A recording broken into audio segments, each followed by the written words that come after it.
రాజ్యాంగం 324వ అధికరణం ఎన్నికల సంఘానికి విస్తారమైన అధికారాలు కల్పిస్తుంది. అయితే వాటిని విచక్షణతో వాడాల్సి ఉంటుంది. ఎందుకంటే ఒకసారి ఎన్నికల ప్రక్రియ మొదలైన తర్వాత సుప్రీంకోర్టుతో సహా ఇంకెవరు కూడా సాధారణంగా జోక్యం చేసుకునే పరిస్థితి ఉండదు.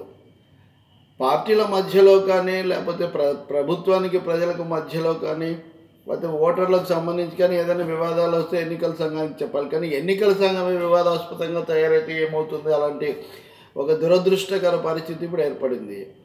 ఏపీ ముఖ్యమంత్రి చంద్రబాబు నాయుడు ఎన్నికల కమిషనర్ ప్రధాన అధికారి గోపాలకృష్ణ ద్వివేదిని కలుసుకొని ఏకపక్షంగా చర్యలు జరుగుతున్నాయని ఫిర్యాదు చేశారు. గల్లా జయదేవ్ ఆడిటర్ను చేయటం కానీ, లేకపోతే ఇంకా చాలా చోట్ల ఇలాంటివి. అలాగే తెలంగాణలో కూడా ప్రధానంగా కాంగ్రెస్ నాయకుల మీద జరుగుతున్నటువంటి దాడులు కానీ ఇవన్నీ చూసినప్పుడు ఒక పద్ధతి ప్రకారం బీజేపీని వ్యతిరేకించే వాళ్ళపైనే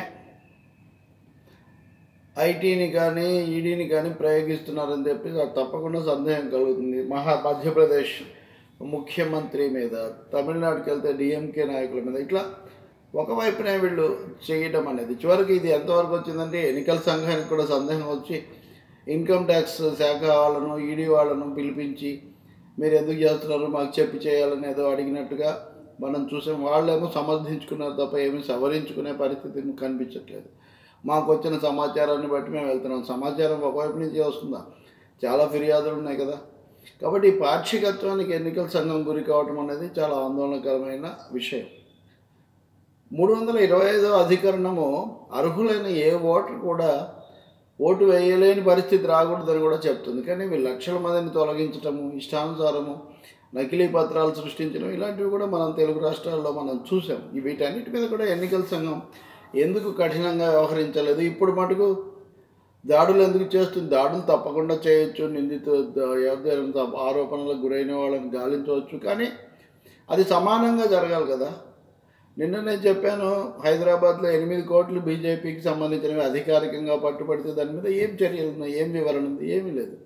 అసలు అంత డబ్బు డ్రా చేయడానికి ఇప్పుడున్న నిబంధనలు అవకాశం ఇస్తాయన్న సందేహానికి కూడా ఏమీ సమాధానం లేదు. మధ్యప్రదేశ్ ముఖ్యమంత్రి మీద, ముఖ్యమంత్రి సహాయకుల మీద, లేకపోతే ఇంకో రాష్ట్రానికి వెళ్తే అక్కడ మంత్రుల మీద, ఇలా ఎంతసేపటికి కూడా ప్రతిపక్షానికి బీజేపీ వ్యతిరేక పార్టీల ఆధ్వర్యంలో ఉన్న రాష్ట్ర ప్రభుత్వాలకు వాళ్ళ మీద దాడులు జరుగుతున్నాయి తప్ప రెండో వైపు నుంచి అసలు ఒక్క ఫిర్యాదును కూడా పట్టించుకుంటున్నారు. సాక్షాత్తు ప్రధానమంత్రి మీదే ఫిర్యాదులు వచ్చాయి. ఆయన ఆపరేషన్ శక్తిని ఒక సస్పెన్స్ థ్రిల్లర్ లాగా తన ప్రచారానికి వాడుకున్న తీరుని చాలామంది ప్రశ్నించారు. దానికి జవాబు లేదు. ఆయన నిన్న కూడా సభలో మాట్లాడుతూ పుల్వామా, తర్వాత ఈ బాల్కోట, వీటిని గుర్తుపెట్టుకొని ఓటేయాలన్నారు. ఎన్నికల ప్రచారంలో సైనిక దళాలను వాడకూడదని ఎన్నికల సంఘం చాలా స్పష్టంగా ఆదేశాలు ఇచ్చింది.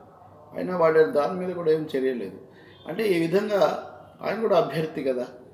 మరి అభ్యర్థిగా ఉన్న వ్యక్తి ప్రభుత్వ ప్రసార వ్యవస్థను ఎలా వాడుకుంటారు? ఎన్నికల సంఘానికి ఫిర్యాదు చేసినా కానీ వాళ్ళు ఏదో సాంకేతికంగా సరిపెట్టారు. మళ్ళీ ఫిర్యాదు చేస్తే ఇప్పుడిప్పుడే తీసుకుంటున్నారు. ఇది చంద్రబాబు నాయుడు అంటే పడే రాజకీయ కోణం ఉందనుకోవచ్చు, రాహుల్ గాంధీ అంటే ఉండొచ్చు, సీతారాం యేచూరి మోదీ మీద ఫిర్యాదు చేశారు ఆపరేషన్ శక్తి ప్రచారం మీద అంటే ఆయన కూడా కమ్యూనిస్ట్ నాయకుడు అనొచ్చు. కానీ 65 మంది చాలా ఉన్నత స్థాయి అధికారులు, వివిధ హోదాల్లో బాధ్యతల్లో పనిచేసిన వాళ్ళు ఎన్నికల సంఘం పనితీరు మీద ఆందోళన వెలిబుచ్చుతూ రాష్ట్రపతికి వినతి పత్రం సమర్పించారంటే పరిస్థితి ఎంత ఆందోళనకరంగా ఉందో అర్థమవుతుంది. అందుకని ఫ్రీ అండ్ ఫెయిర్ ఎలక్షన్స్, స్వేచ్ఛగా న్యాయంగా ఎన్నికలు జరిగినప్పుడు మాత్రమే పూర్తి ఆ తీర్పుకు ఒక అర్థం ఉంటుంది. లేకపోతే ఎన్నికల తీర్పులు కూడా వివాదాస్పదం అవుతాయి. ఇప్పుడు వివిప్యాట్ల లెక్కింపుకు సంబంధించి ఎన్ని మల్లగుల్లాల తర్వాత ఇప్పుడు ఒక్కొక్క నియోజకవర్గంలో 5 వివిప్యాట్లు లెక్క పెట్టాలి అని దానికి అంగీకరించారు కదా. ఇలా సంస్కరణలు చేసుకుంటూ వెళ్లాల్సిందే తప్ప ఎన్నికల సంఘం ఏకపక్షంగా ఉండడం, వివాదాలకు ఫిర్యాదులకు అవకాశం ఇవ్వటం చాలా బాధాకరం. ఇది కొంతమంది అంటారు ఎన్నికల సంఘాన్ని అనకూడదని, అది ఏం లేదు. ఇందిరాగాంధీ హయాంలో కూడా గర్వాల్ దగ్గర బాహుగుణాన్ని ఆయన హేమావతి నందన్ బాహుగుణ రాజీనామా చేసి పోటీ చేయాల్సి వస్తే ఆ ఉప ఎన్నిక వాయిదా వేయించారు. ఆ ఎన్నికలకు ముందు ఓడిపోతామని ఉప ఎన్నికను. బెంగాల్ ప్రభుత్వం ఎప్పుడు ఎన్నికలు జరగాలన్నా జ్యోతిబాసు కోర్టుకు వెళ్ళాల్సి వచ్చేది, 2-3 సార్లు అలా జరిగింది. ఇలాంటి పరిణామాలు మనం చాలా చూసాం.